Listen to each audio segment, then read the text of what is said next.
আলহামদুলিল্লাহ, হজের সফরে এসে আমাদের সর্বপ্রথম আমরা আমাদের সাথীদেরকে নিয়ে উমরা সম্পূর্ণ করলাম। সাই শেষ করে আমরা এখন বাসার দিকে রওনা হচ্ছি।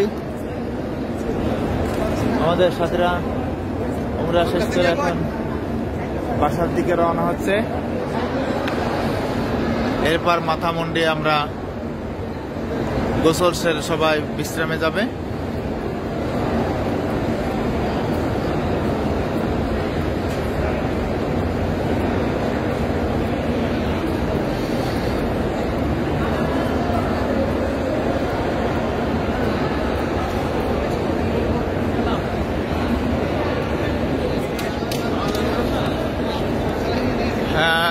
সাফা মারওয়ার যে সাই করার মধ্যে যেখানে দৌড়াতে হয় সেই জায়গায় যারা সাই করছে তারা দৌড়াচ্ছে। আমরা যেহেতু সাই আমাদের শেষ হয়ে গেছে, আমরা স্বাভাবিকভাবে হাঁটতে হাঁটতে যাচ্ছি। তবে সবচেয়ে বড় ভালো লাগার মতো বিষয় হলো যে এখন যেমন মানুষের সংখ্যাটা একদমই কম, কোনো মানুষের কোনো চাপ নেই। যা গত 4 বার উমরার সময় এত বেশি মানুষের চাপ ছিল যে হজ মৌসুমের মতন অবস্থা ছিল। এখন মানুষের চাপ একদমই কম। আমরা যারা শুরুতেই হজের জন্য চলে আসি, আমরা এই সুবিধাটা ভোগ করতে পারি যে আমরা হজ ফ্লাইট শুরু হওয়ার পরে আমরা যারা চলে আসি, তো আমরা এই সুবিধাটা ভোগ করতে পারি যে উমরা এসে যে শান্তি পাওয়া যায়, যে শান্তির সাথে আরামের সাথে কাজটা করা যায়, তার চেয়েও অধিক পরিমাণে আরাম বা সুন্দর পরিবেশে স্থায়ী বা আপনার সেখানকার সার্বিক কাজগুলো করা সম্ভব হয়। তো যাই হোক, আল্লাহ তাআলা যেন আমাদের সফর সহজ করে দেন, আমাদের সফর কবুল করে নেন। সকলের কাছে দোয়া চাই, দোয়া করি। পরিশেষে আপনাদেরকে সাফা পাহাড়টা একটু দেখায় বিদায় নিই। এটা হলো সাফা পাহাড়। মহান রব্বুল আলামিন সকল শুভাকাঙ্ক্ষী ভালোবাসার মানুষদেরকে আসার, এখানে এসে ইবাদত করার মতো তৌফিক দান করেন, আমিন। আসসালামু আলাইকুম ওয়া রাহমাতুল্লাহি ওয়া বারাকাতুহু। লব্বাইক লব্বাইক লা শারীকা লাক লব্বাইক ইন্নাল হামদা ওয়ান নি'মাতা লাকা ওয়াল মুলক লা শারীকা লাক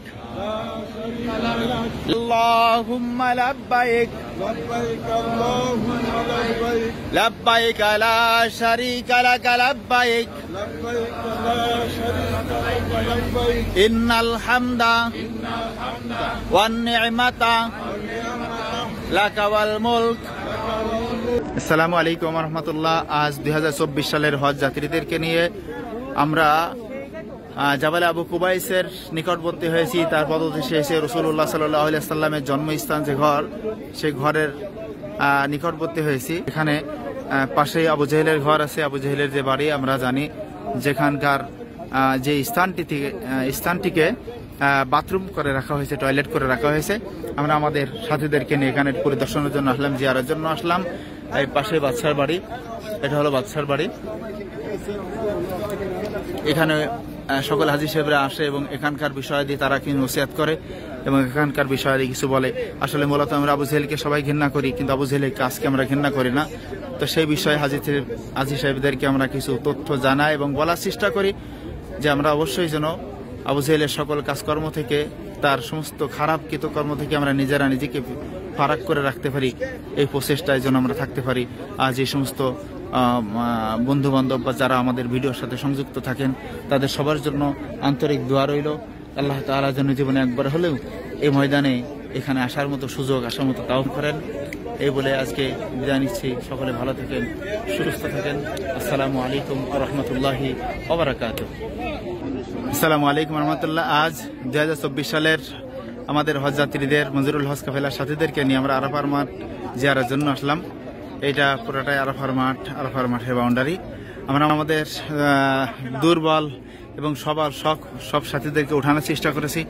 আল্লাহর রহমতে আমার কাফেলা সব সাথীরা উঠছে। আমরা এই মুহূর্তে আরাফার মাঠে আমরা জাবালের রহমতের উপরে দাঁড়িয়ে আছি। হ্যাঁ, আমরা জাবালের রহমতের উপরে আছি এখন।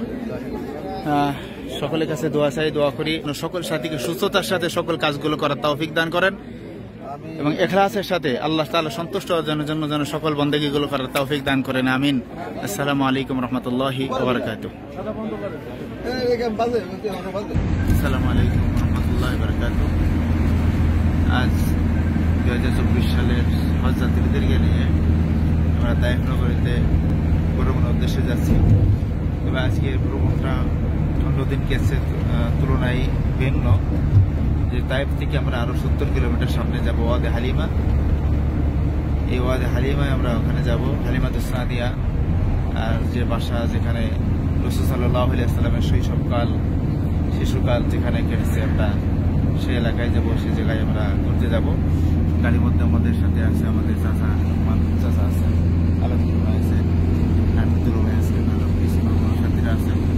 আমরা বড় একটা গাড়িতে আমাদের 16 জন যে সাথী আছে তার 15 জনই আমরা যাচ্ছি আজকে। তো এই মুহূর্তে আমরা তায়েফ নগরীতে ওঠার জন্য যে রিং রোডে আসি সেটাকে দেখাই যে এটা হলো সেই রিং রোড যা পাহাড় ঘেঁষে পাহাড়ের পাশ দিয়ে উপরে উঠে গেছে। আর উপরে উঠতেই আছে যা তায়েফ নগরী মক্কাতুল মুকাররমা থেকে প্রায় 6.5 থেকে 7,000 ফিট উচ্চতায় উঁচু স্থানে অবস্থিত। তো আমরা এটা গত মাসে যখন উমরায় আসছিলাম রমজানের মধ্যে, তখন আমরা এখানে আসার সময় দেখছিলাম যে ফুল আকাশের মেঘটা আমরা মেঘের মধ্য থেকে আমরা মেঘের উপরে চলে গেছিলাম। এই দৃশ্যটা খুবই ভালো লাগছিল।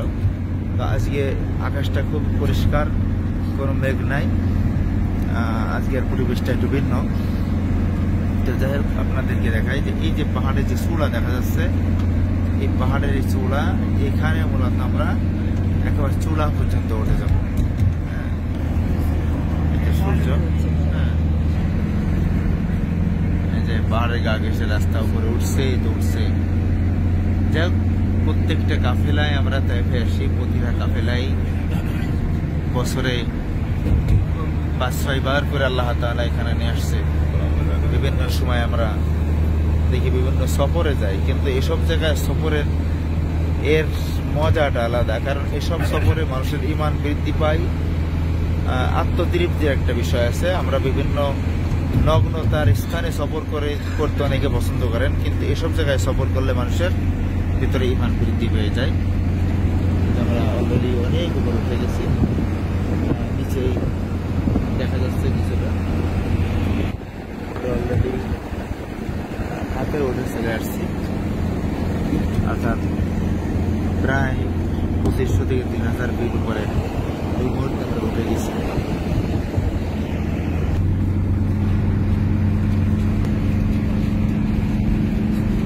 কত সুন্দর রাস্তা, কত সুন্দর মনোরম পরিবেশ।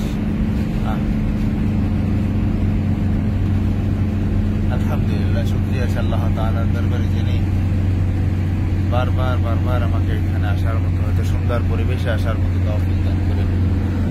এই যে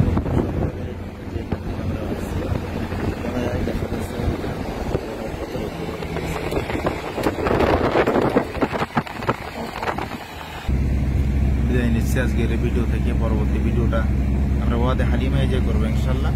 ওয়াদে হালিমার ভিডিওটা ছাড়বো, তারপর আমরা তাইফের অন্যান্য স্থানীয় ভিডিওটা আপনাদের সামনে ইনশাল্লাহ ছাড়বো। তো যাই হোক দোয়া করি, দোয়া চাই সকলের কাছে আমাদের সফর যেন সুন্দর হয়, সফরটা যেন কামিয়াবি হয়, কল্যাণকর হয়, সুস্থতার সাথে হয়, সার্বিক বিষয়ে দোয়া চাই। আল্লাহ তাআলা আমাদেরকে কবুল করে নিন, আপনাদেরকেও যেন এ ময়দানে কবুল করেন। আল্লাহুম্মা আমিন। আসসালামু আলাইকুম ওয়া রাহমাতুল্লাহি ওয়া বারাকাতুহু। আজকে দীর্ঘ 7 বছর পর বনু সাদে আমরা আমাদের 2024 সালের হজ যাত্রীদেরকে নিয়ে হালিমাতুস সাদিয়ার বাড়িতে আসলাম। এই 7 বছর পর আল্লাহ তাআলা নিয়ে আসলাম। মাঝে কিছুদিন বন্ধ ছিল, আমরা আসার সুযোগ পাইনি। আল্লাহ তাআলা আমরা আমাদের কাফেলার সব সাথীদেরকে নিয়ে বনু সাদে আসলাম। যে জায়গায় মোহাম্মদ রাসূলুল্লাহ সাল্লাল্লাহু আলাইহি ওয়াসাল্লামের শিশুকাল এবং যেখানে সেনা চাক হয়েছিল সর্বপ্রথম আমরা সেখানে আসলাম। আমরা উপরের দিকে যাব এবং হালিমাতুস সাদিয়া যে ঘর ছিল সেই ঘর দেখব, এরপর কোথায় সেনা চাক হয়েছিল সেই জায়গাগুলো আপনাদের দেখাবো ইনশাল্লাহ। হালিমাতুস সাদিয়া যে বাড়ি ছিল, যে ঘর ছিল, আমরা সেখানে যাচ্ছি। উপরের দিকে উঠতে হয়।